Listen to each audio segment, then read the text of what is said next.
Alors, le diabète de type 2, c'est un diabète, donc de ce fait, il y a un excès de sucre dans le sang. Donc très naturellement, les patients, comme les médecins, ont tendance à penser qu'il va falloir surtout réduire les sucres, c'est-à-dire le goût sucré. C'est naturel qu'on pense ça et c'est utile, mais ça ne résume absolument pas, et ça n'est pas l'essentiel aujourd'hui de l'approche diététique des diabètes de type 2.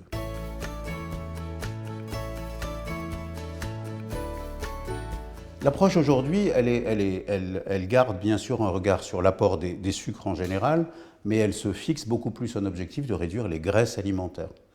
Réduire les graisses alimentaires, bien sûr, à long terme, ça fait perdre du poids. Mais en très peu de temps, 2, 3, 4 jours, un patient, en réduisant ses apports de graisses alimentaires, va voir ses glycémies tout de suite baisser.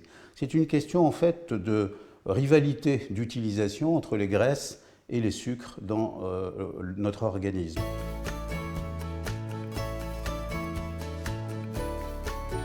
Non seulement on peut manger des féculents, mais on doit manger des féculents. C'est très, très important. Un repas de toute personne qui est diabétique, qui est un modèle d'alimentation pour tout le monde, c'est des légumes et des féculents.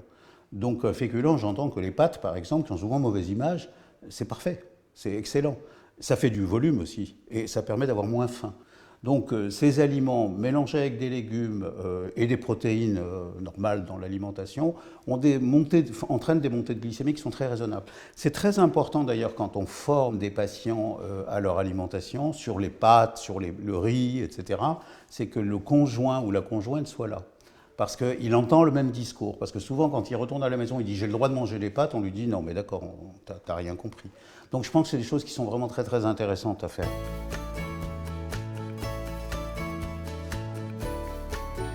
Le sucre dans le café, c'est quelque chose qui ne compte pas. On peut tout à fait mettre du sucre dans son café, à moins qu'on boive 40 cafés par jour, évidemment. Mais sucre dans le café à la fin d'un repas, ou même au petit déjeuner, c'est pas dramatique.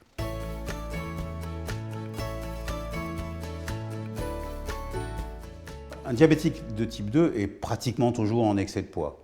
Il doit perdre du poids, c'est absolument essentiel, non seulement pour améliorer son profil glycémique, mais aussi pour améliorer son pronostic cardiovasculaire.